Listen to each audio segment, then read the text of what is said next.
Let's face it. Life sucks. People die, things break, friendships dissolve, our emotions betray us, loneliness, depression, grief. Need I go on? Our attempts to medicate these issues so often fall short. And while I'm not going to pretend that this is the solution to all of your problems, I would like to give you an addition to your current assortment of dopamine, serotonin, and adrenaline-based solutions. And it is, in a word. So why then do I think adventure is lacking from so many of our lives? And how could it help you anyway? I think the best way to answer both of these questions is to take you with me on a mad dash across Utah as myself, Toby Simpich, and Trent Russell attempt to visit 9 parks in 7 days.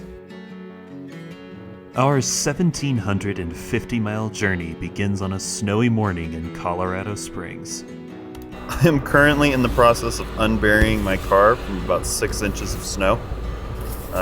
We are heading to Utah this morning to enjoy some, signature United States super hot deserty weather. But of course, we're getting it started in a snowstorm that is causing issues across the entirety of Colorado. And we have to cross the entire width of the Rocky Mountains this morning before we can go and enjoy some nice, warm, dry sounds nice right now. Dry deserts.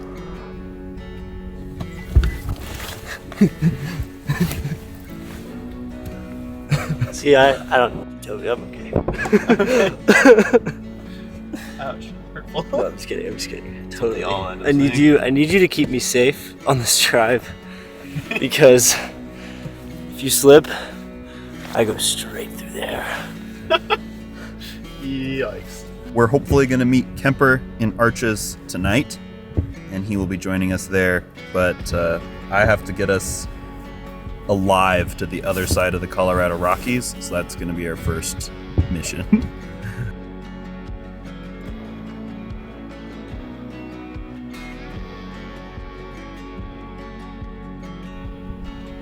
We made it to Utah. Got my beautiful steed, 2017 Subaru Outback.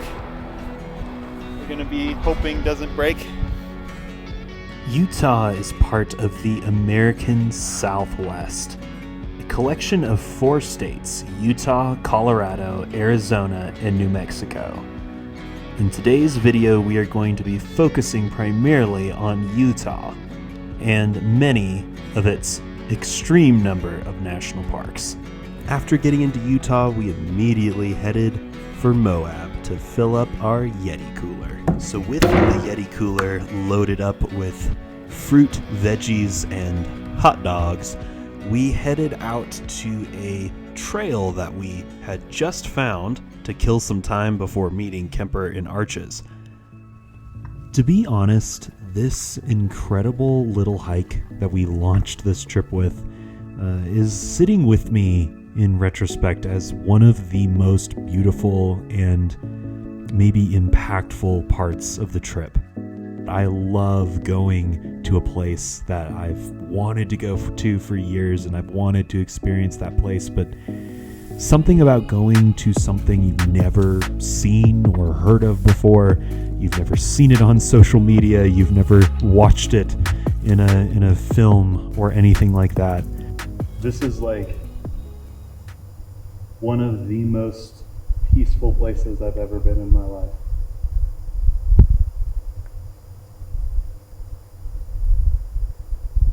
There's just legitimately nothing going on.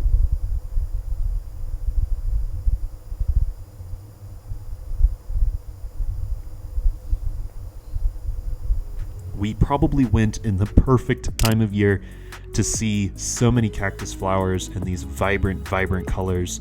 I absolutely loved photographing them, and I think I got some of my most unique, maybe creative shots from this little short hike, which might have been that I was yet to be deprived of sleep, as well as just generally be ground down by the rest of the trip.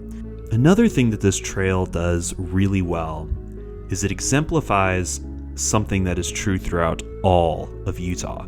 Later on in this video, we're going to be looking at ancient reefs in Capitol Reef, as well as just so much geological time in these rocks that have been, carved away by millennia of water and erosion and wind and rain. But in this location, we do find the examples of a couple of dinosaur footprints, as well as petroglyphs, which really are a wonderful example of how all of Utah is a window into the past.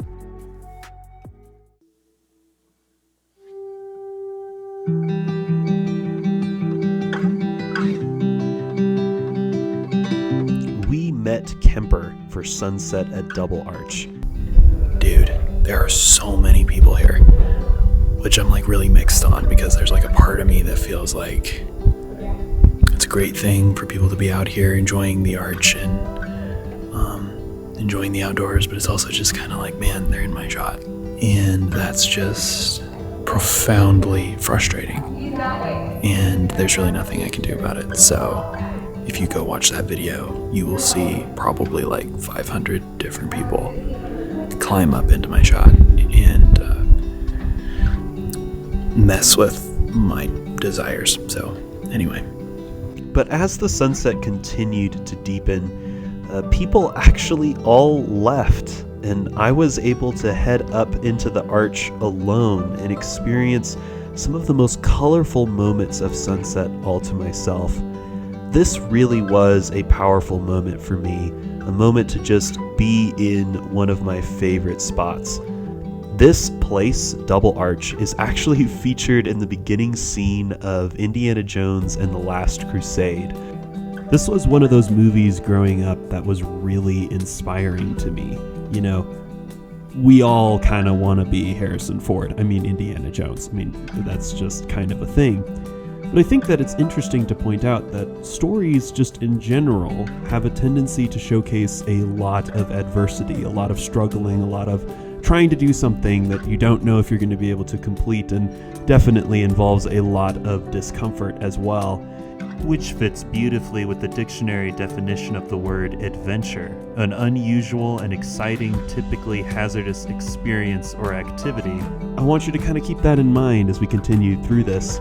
However, I do also want to point out that this location has even more personal importance to me, because it's one of the first places I feel like I was able to capture images that I was personally proud of. Images that I looked at when I completed editing them and was like, oh my gosh, I can't believe that I took that. So this place is just really special to me, both as an adventurer, but also as an artist. And I know that a lot of other people can probably say the same. After sunset at Double Arch, it was time to do something a little bit more different and a little bit more photography focused. Myself and my brother Kemper took the opportunity to head up to Delicate Arch in the dark, and I did my absolute best to capture as many stars on the hike up as I possibly could.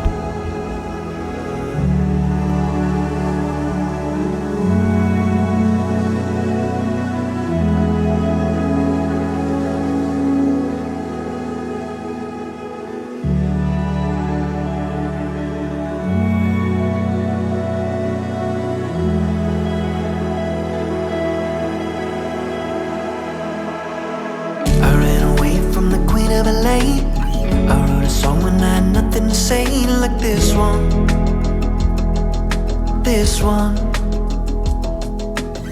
Follow the river to the edge of the sea.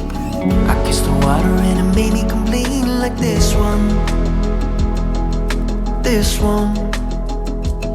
We experience death in life. We try to fly, we never let go. It's the only way. It's the only way. Broken hearts can love again. Over they go. Over they go. Over they go.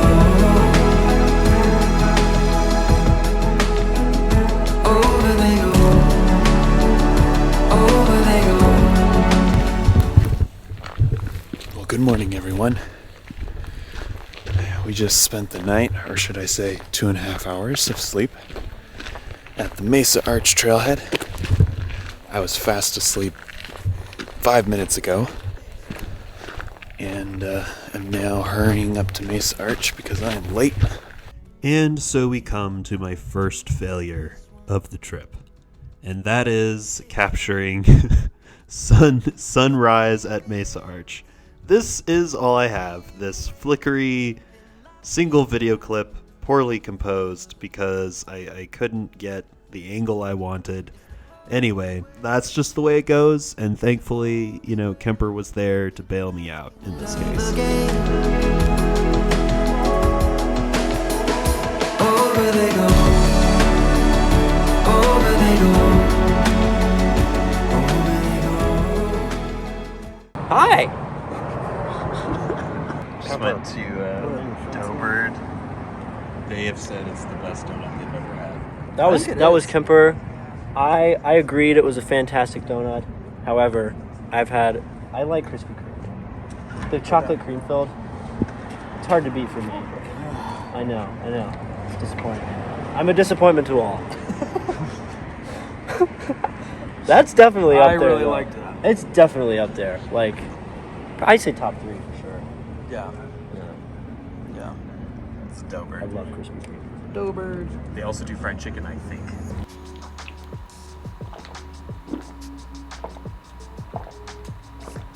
Gotta hydrate. Gotta remember to hydrate. And this water bottle is one of the rules on here, is that you have to hydrate. I think it says, which rule is it? See, it says right there, bring lots of water. That's like the whole thing about Moab. It's pretty hot.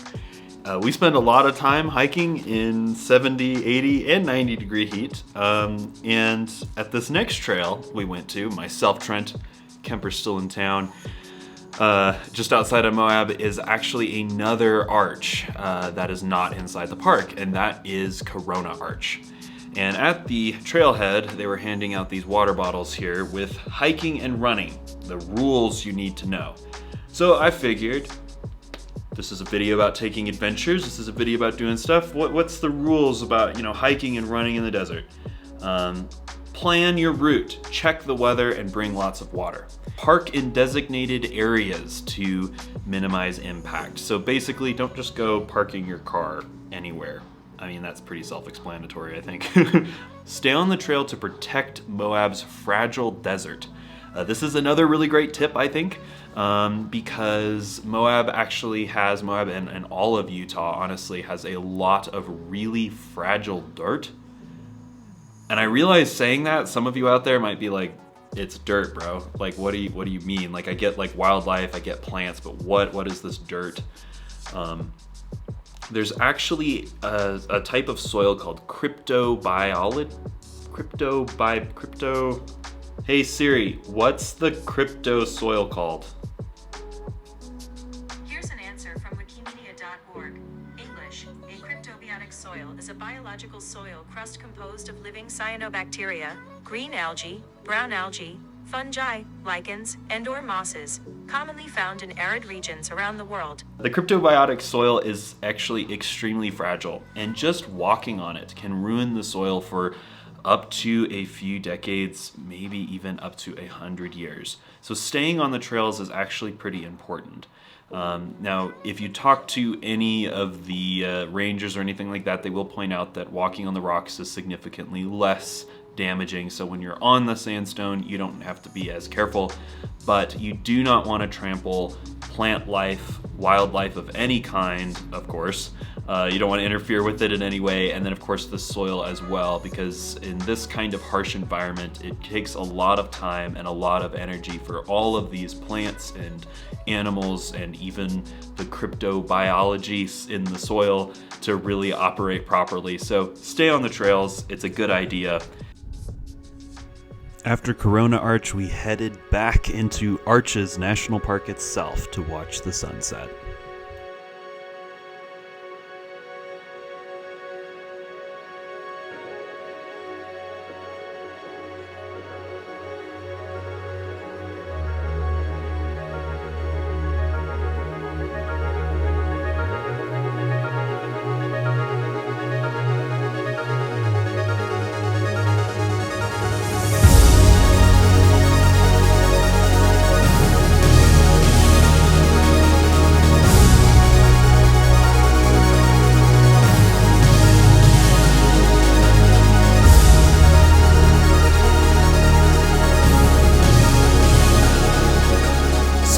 we ended up spending that night in a hotel in Moab.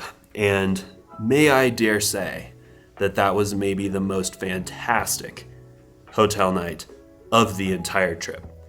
And it had nothing to do with the hotel. It was 1.5 stars. It was not nice. It was the only thing we could get last minute.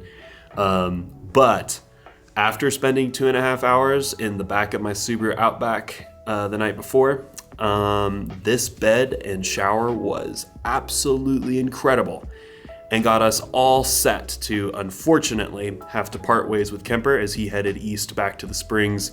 Myself and Trent Russell were refreshed and ready to head out to Goblin Valley State Park. All right, it is day 3 of our mad dash across Colorado, Utah, and Arizona.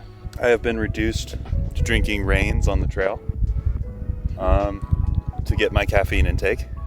I don't know that I have been the screaming example of keeping my batteries charged, both metaphysically and literally. My phone's dead and half of my camera batteries, but we are gonna climb these things behind us here. Have you ever heard of a movie called Galaxy Quest? Never give up, never surrender. I feel like this is one of those movies that I ask about and I think people know about it, and well, they don't. They have no clue what I'm talking about. The Galaxy Quest is like a Star Trek spoof movie that was made around 2000, I think 1999, 2000 or so. So right around the time I was born, I was like the perfect age for the movie, and my dad bought a VHS of that for me growing up. And I remember watching that movie quite often. And there's one scene in particular in that movie that I'm interested in today, which is the scene where they go on to an alien planet. You're just gonna have to kill him. We'll go for the mouth, the throat, his vulnerable spots. It's a rock, it doesn't have any vulnerable spots! And this scene just so happens to have been shot at Goblin Valley State Park. And also just so happens to have some flying segments in it. They're like flying a ship around it. And I remember I watched it right before I went to Goblin Valley for the first time back in 2016. And at that time, I didn't have a drone. I didn't have access to one when I went that time. And I remember being there being oh, this would be the coolest place to fly a drone. Anyway, fast forward 4 years, I still don't have a drone. And I'm going back to Goblin Valley State Park. So literally the day before we left for only this purpose, everywhere else we're going, with a couple minor exceptions, we actually cannot fly the drone because it's a national park or national wilderness area. So this was the only place I could fly it, but I was dang it, I want to fulfill this dream of mine from a few years ago and fly a drone in Goblin Valley State Park. So it was actually the first real flight I ever did with a drone anywhere was in Goblin Valley State Park. So, well, we made it to one of the summits here in Goblin Valley. Trent is over on another one. Such a beautiful place. I haven't been here in 7 or 8 years. It really leaves an impression on you if you ever get to come here. Such a unique environment and such a unique experience, being able to just choose your own adventure all the way up to the tops of these hills. So many little nooks and crannies to explore. Absolutely love this spot.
a quarter going into an arcade game.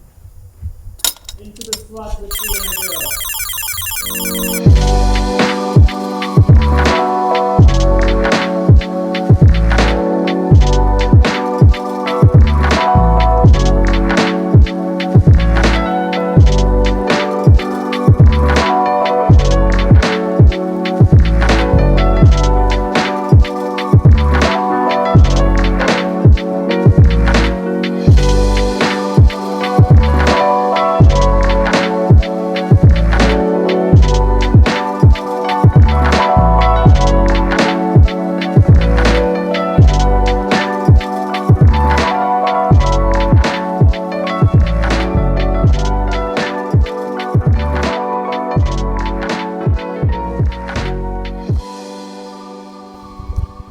All right, so myself and Trent have made it all the way to Capitol Reef, and the sun is slowly setting behind me here. And how you feeling, Trent? That was higher than I thought. Yikes, did you cut yourself? I did this, and this is surprisingly sharp. Whoa! Ow! Right? Whoa! Yeah, I just spam. Ouch. There's my Oof. hand. Yeah. Anyway. Yikes, Feel bro. great.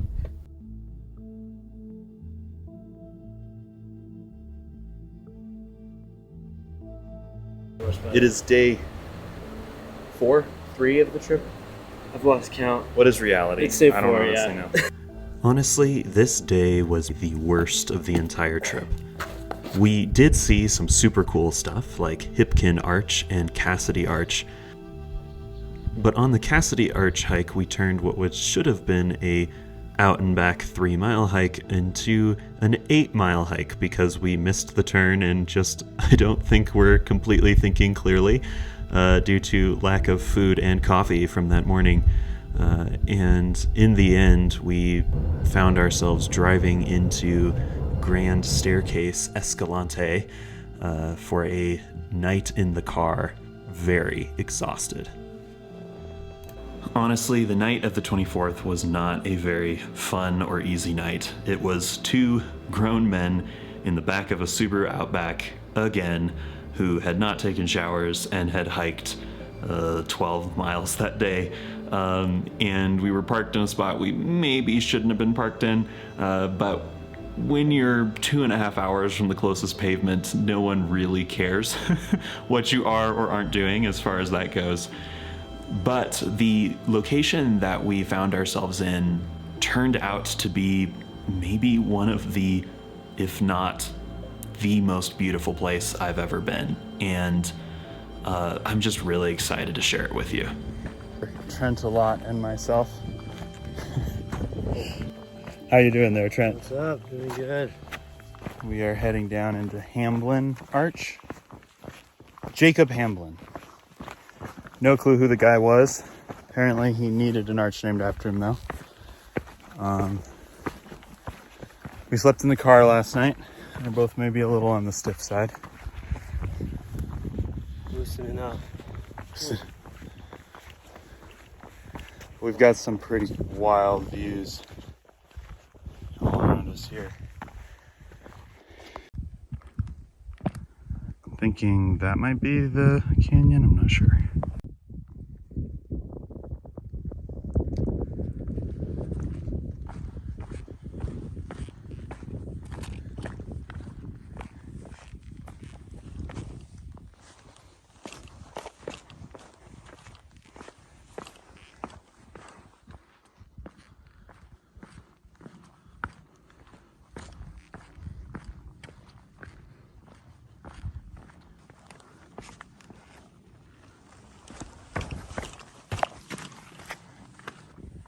Bro, is that the arch?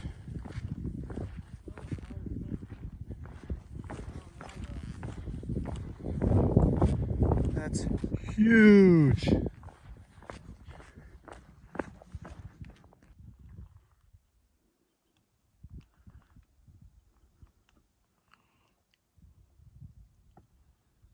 All right, so this is the situation. has been presented to us. There's a rope that goes down into the canyon. Do we trust it? Do you trust it, Trent? Huh? Do you trust the rope, Trent? I don't think I'm gonna use it.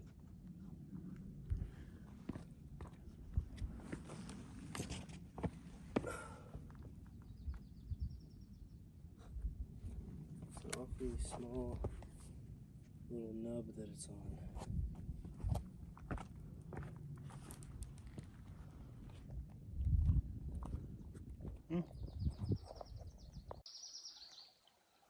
We're now down in the canyon. Complete and total vibe shift. Big sandstone cliffs and a stream running through it very nicely. And shade. Oh, that's nice. Dude, I can honestly say that I am unsure that I have ever been to a cooler place than this. These cliff walls are so huge. There's the biggest arch I've ever seen in my life right behind me. I'm about to pop out here. I mean, like, wow. Like, look at this. That's insane.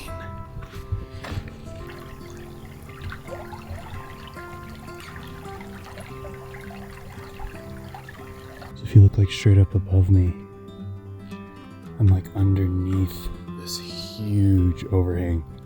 It's maybe one of the biggest overhangs I've ever seen in my life, or seen discussed in my life. It is just ginormous.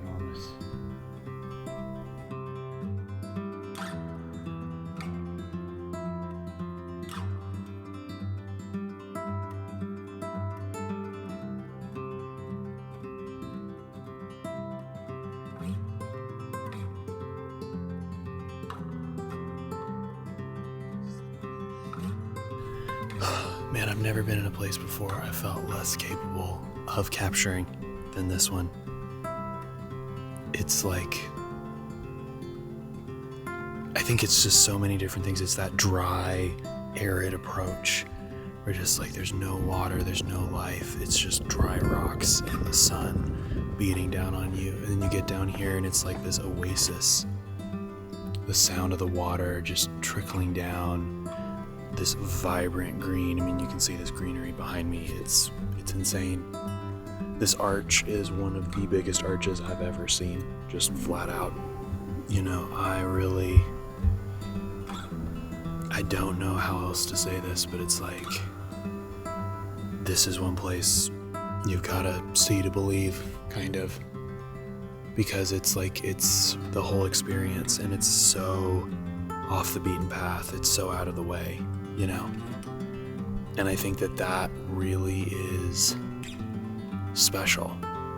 You know, this isn't a place you have to backpack for 3 weeks to get to. For many of us, you don't even have to take a plane, you know. It's just a drive out into the middle of absolute nowhere. And you can hike 2 miles and be in one of the most incredible places.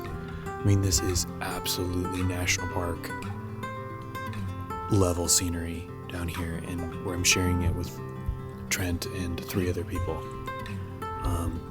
It's crazy. It really is. But I'm going to try to capture some images of this place, and then we're probably going to start working our way out of this canyon.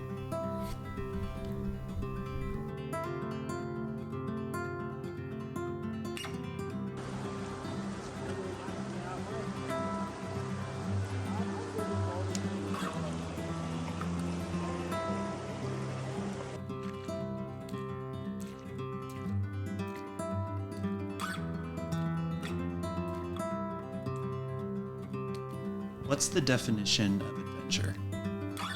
As a noun, adventure means an unusual and exciting, typically hazardous, experience or activity.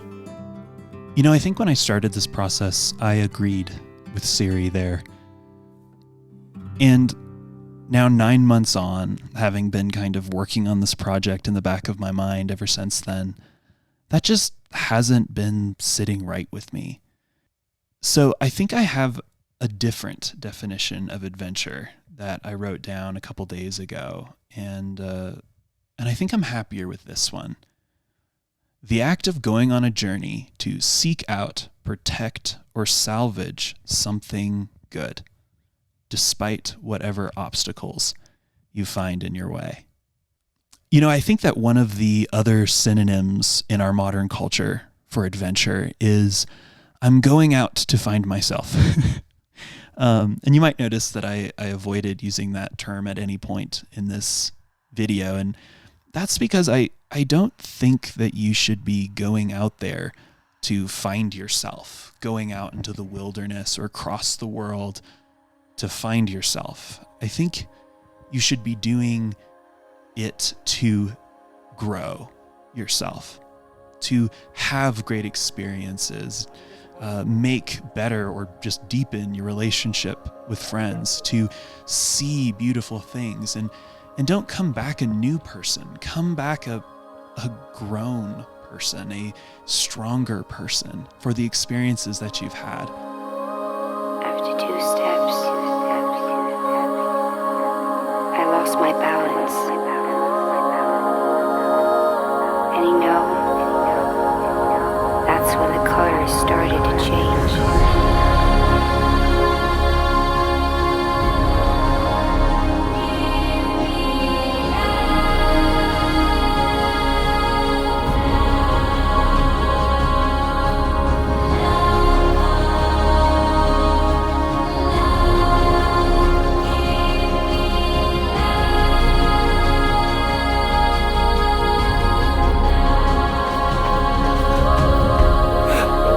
You have to do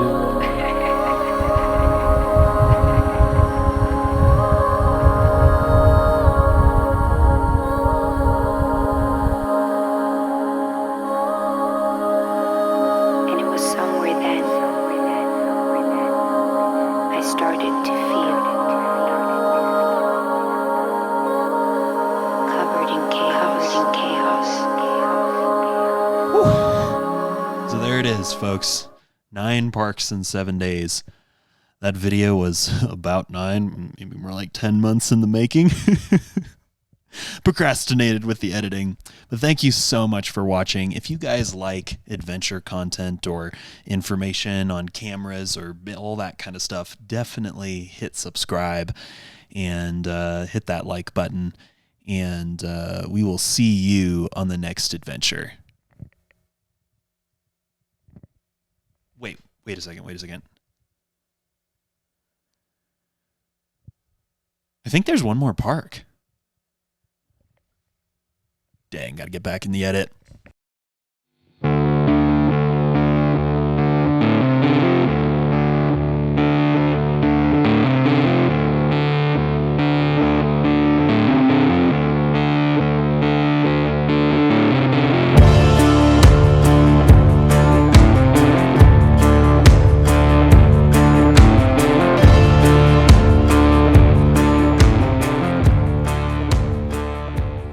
What's up, guys? It's Trent and Toby. We're out in Monument Valley. We made it. We have journeyed many places this week. It's only been a week, dude. Journeyed Feels many like it's places. been a little more than that. It's an exhausting process. We But have beautiful. We have adventured. We have seen a lot. Currently looking at some amazing things right now. We purchased some adventure hats as well, We did. as you can see. Adventure hats. That's what we're calling them. They're not cowboy hats. They're cowboy hats, yeah. Cowboy hats. They're cowboy hats. But they're like top quality cowboy hats. Totally did not buy the discount ones. No, we spared no expense. Oh man. Oh, what a trip, man. What a trip. We did a lot of things. I'm currently showing the things that we did. And it was a lot.